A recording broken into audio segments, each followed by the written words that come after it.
As protests grow outside Portland's ICE facility, people are being arrested and detained.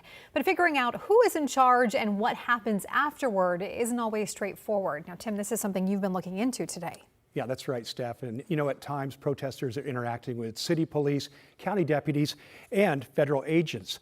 And each agency handles arrests differently. That makes it harder for the public and journalists like us to track exactly what's happening.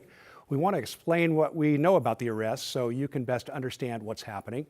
Most of the video you've seen of law enforcement around the ICE building in South Portland involves federal officers. They are responsible for securing that federal facility and enforcing federal law around the building.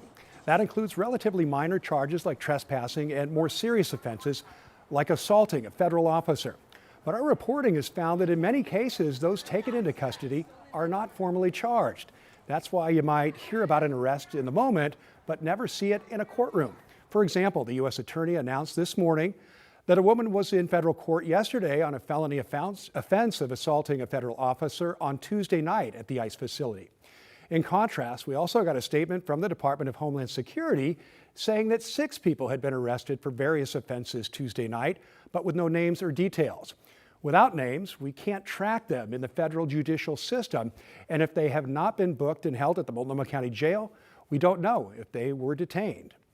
We also have seen Portland police operate at times in the areas around ICE. Now, their mission is to enforce state laws, not directly protect the federal facility. And generally speaking, Portland police shares the names of people they arrest, which allows us to track their cases through state court.